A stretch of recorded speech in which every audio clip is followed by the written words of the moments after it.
Welcome to the Cat Addicted Podcast. Hi, everyone. It's me, Ekaterina Pisano. I'm a feline behavior specialist, author of The Perfect Cat Manual, and, well, let's just say, a very dedicated cat mom to my two fluffy overlords, Misha and Sasha. Oh, I'm just so excited about our topic today. Well, hello there. And yeah, knowing your love for all things feline, I'm definitely intrigued. What are we diving into today? We're diving deep into getting ready for a new kitty. Bringing them home, helping them settle in, making sure their their new home is just perfect from day one. We've got so much good stuff to cover. A new kitty kingdom. Love it. Okay, sounds like a big adventure. Where should we start? Right. Let's start at the very beginning. It's really, really important to get your home all set up before your little fur ball actually arrives. Think of it like building them a welcoming palace. It just makes everything smoother. A feline 5-star resort. Okay, I'm ready. First step in the cat-centric home makeover. Okay, first up is what I kind of call the safe home makeover, cat edition. We need to put on our detective hats and sniff out any hidden dangers. First big one, the string theory. Oh boy, the dangling things. My nemesis. You know it. We're talking about those super tempting cords hanging from blinds, curtains, stuff like that. For a cat, that's basically an invitation to play a tug of war. Right. Gotta tie those up high. Exactly. Or secure them somehow. Same goes for electrical cords. Definitely don't want any shocking experiences. And then, oh my goodness, the little things. Loose strings, rubber bands, hair ties. They're like cat magnets. My too. They have a sixth sense for finding hair ties, I swear. It's wild how obsessed they get. Why do they try to eat that stuff? Seems dangerous. It really is, and that's a great question. It's probably, their hunting instinct kicking in, the way strings wiggle. It looks like prey, but the scary part is if they swallow them, it can cause, serious internal blockages. Sometimes they even need surgery. Yeah. So yeah, securing that stuff isn't just about saving your blinds. It's really about safety. Wow. Okay, point taken. Serious stuff. What's next on the potential hazard list? Next is the toxic takeaway. This means looking at your houseplants. Some are gorgeous, right? But totally toxic for cats. Lilies are public enemy number one, super dangerous. Lilies? Really? Yeah, extremely toxic, even a little bit. Then you've got others like philodendrons, pothos, snake plants, monstera. They look innocent, but nope. Best bet is to rehome them or put them somewhere absolutely cat-proof, like Fort Knox level. Gosh, I had no idea houseplants could be that bad. What actually happens if they nibble one? Well, depending on the plant, even a tiny bite of some, especially lilies, can cause severe kidney damage. It's not worth the risk at all. And it's not just plants. Think cleaning supplies, medications, got to keep those locked up tight. Oh, and a quick garage tip. Check for antifreeze drips. It smells sweet, cats find it appealing, but it's incredibly poisonous. Man, it really is like child-proofing, but for furry ninjas? What about escaping? They're so good at that. Ah, yes. The escape artist prevention. Cats are little Houdinis, seriously. Open windows, that's just an invitation for trouble. So, sturdy window screens are a must. Non-negotiable. Check. Screens. Got it. And you gotta play inspector too. Check for sneaky holes in walls, behind cabinets, maybe loose fence. You'd be surprised where they can squeeze. For windows you want to open just a crack. Window stoppers are great. Or pet safe screens. Sasha, my girl, once tried to pour herself through this tiny gap. It was like watching Liquid Cat. We actually thought about putting child locks on lower cabinets too, just in case. Liquid Cat. I can picture that. Okay, safety check's done. Now the fun part, shopping. What gear do we need? Yes. The essential shopping list. Okay, first, the feeding station. You'll want, say, 2 or 3 shallow, wide food bowls. Yeah. Ceramic or stainless steel are best, easier to keep clean than plastic. Shallow and wide. Why is that? Good question. It helps prevent whisker fatigue. See, their whiskers are super sensitive, and constantly brushing against the sides of deep bowls can actually be uncomfortable, even stressful for some cats. So wider, shallower bowls are generally better. Whisker fatigue. Never heard of that. Makes sense, though. Right. And a water fountain. Fantastic idea. Lots of cats prefer moving water. It encourages them to drink more, which is so important for preventing urinary issues. Get a non-slip mat too, and maybe an elevated station, especially for older kitties. Okay, fountain, bowls, mat. What about the other end? The litter box situation. Ah, yes, the royal throne, the litter box setup. Golden rule. Number of cats plus 1. So 1 cat means at least 2 boxes. 2? Really? For just 1 cat? Yep.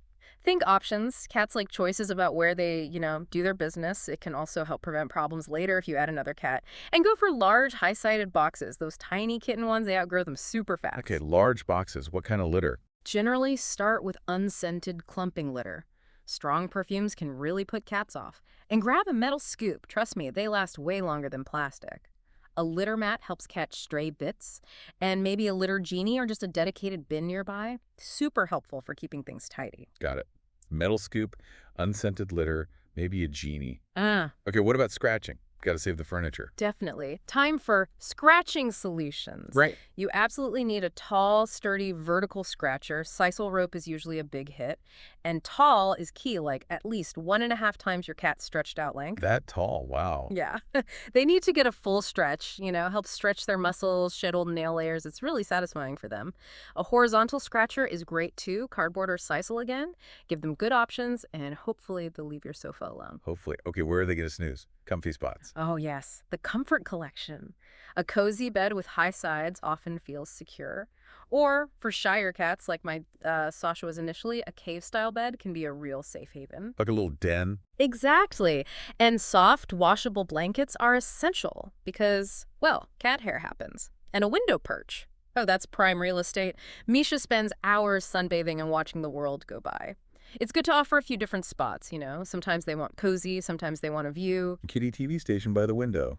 Love it. How about keeping them busy? Toys. Playing essentials. Okay, wand toys are brilliant for interactive playtime. Really gets that hunter instinct going. Just be ready for them to get shredded eventually. Yeah, feathers everywhere. Totally. And then small toys for solo play. Crinkly balls are often a hit. Catnip mice, of course. Ping pong balls are fun. Things that rattle. Oh, and puzzle feeders. Puzzle feeders. Hey. Like little brain teasers. Exactly. They have to work a bit for their treats or kibble. It's great mental stimulation. Keeps them from getting bored.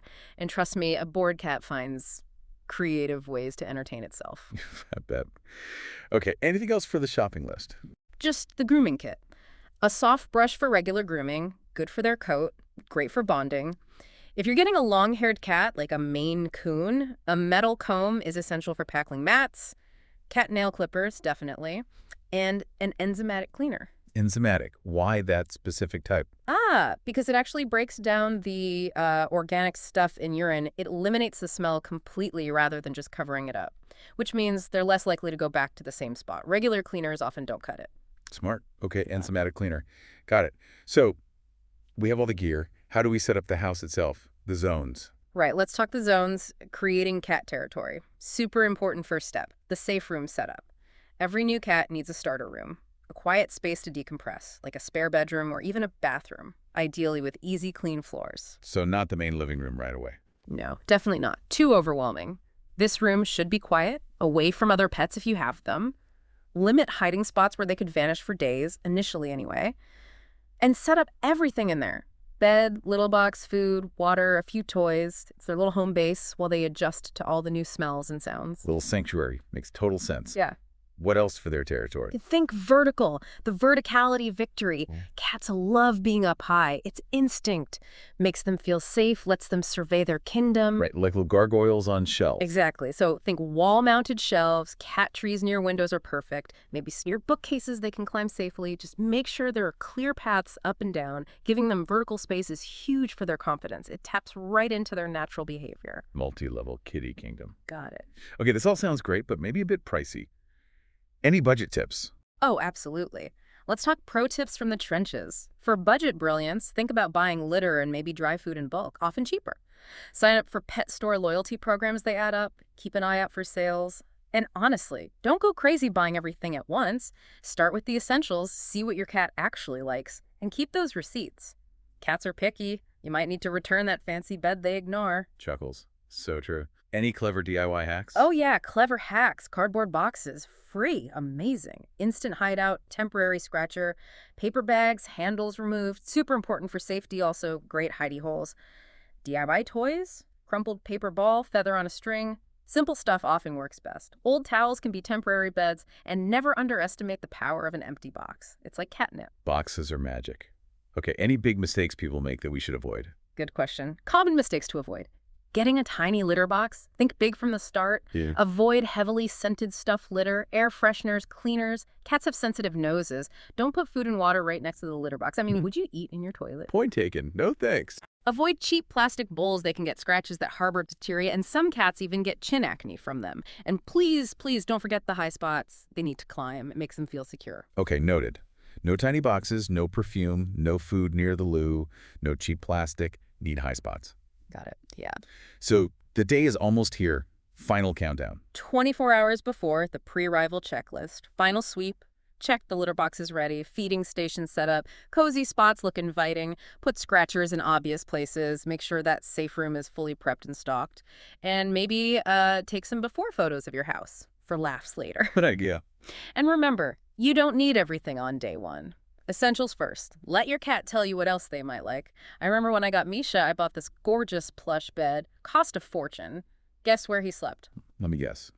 The box that came in. You got it. For like the first month, cats. Wonderfully unpredictable. A classic. Okay, so the house is ready. The kitty arrives. Now the adjustment phase begins, right? That can be stressful. Exactly. Now it's new home, new adventure, helping your cat adjust. And you're right, moving is huge for cats. All ages, their whole world, their territory, their smells, it's all gone. Everything's new, maybe scary. Their sense of smell is way stronger than ours, so imagine being bombarded with unfamiliar scents. It's like landing on Mars. Wow, Mars. That's a Yeah. good way to put it. And it really depends on their personality, not just age. Some cats are pretty chill, others are super sensitive, like my Sasha was at first. When they feel stressed, their bodies release adrenaline, fight or flight. So reactions vary. Hiding, exploring cautiously, it's all normal. So patience is key, understanding they're all different. Totally. First thing, give them a cozy corner. That safe room we set up, that's crucial now. Keep it calm, quiet, everything they need is there. Misha, my little brave heart, he was checking out his safe room pretty quickly. But Sasha, she took a good few days under the bed. The safe room lets them adjust slowly, feel a bit in control. Right, give them that secure base. What else helps them feel safe? Next, get down on their level. Literally sit on the floor when you're in there with them. Makes you seem less intimidating, helps build trust. And a big one. Let them take the lead. Don't force interaction. Don't pull them out from hiding. Let them come to you. Let them explore when they feel ready.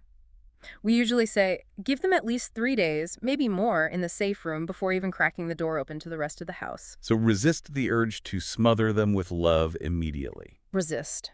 As hard as it is. Once they seem relaxed in the safe room, then you can expand their world gradually. Open the door, let them peek out, explore a bit more, always letting them run back to safety if they need to. And if you need to move the litter box eventually, do it super slowly, like inches a day. Small changes can be big deals for them. Gentle and gradual. Got it. Okay, what about the tricky stuff? The dramas? Ah, yes. Let's talk common moving day dramas and how to handle them. Okay, first, the Great Disappearing Act. Your cat might vanish, hide like a ninja, sometimes for a week, maybe even 2. A week or 2. That sounds terrifying. It feels like it, but it's usually normal. It doesn't mean they were mistreated or are unhappy. They're just assessing the situation from cover. Most cats need, say, 1 to 4 weeks to really settle in and feel confident. Just make sure they have access to food, water, and the litter box, even if you don't see them much. Okay, deep breaths. Don't panic. What else? Then there's the hunger strike. Stress can put them off their food and water for a few days. Keep offering tasty treats, maybe near their hiding spot. Water, definitely keep fresh. Sometimes a tiny bit of catnip or valerian root might tempt them to eat, but use those carefully. Okay, tempting treats near the hideout. Got it. Yeah. What about accidents? Yeah, the bathroom situation. Accidents outside the box can happen, usually out of fear or disorientation. Keep that safe space quiet, little box accessible, and clean. Using the same litter they're used to, if possible, can help too. And then the vocal protests, hissing, growling, it's usually fear-talking, especially if other pets are around. Give them totally separate spaces initially for a slow social debut. Let them get used to each other's smells long before they meet face-to-face. Scent swapping, right, like trading blankets. Exactly. Scent swapping is brilliant for introductions, helps them get familiar without the direct confrontation, okay? And we also need to watch their physical health during this time. Right, stress affects the body too. What should we look out for? Keep an eye out for medical concerns to watch for.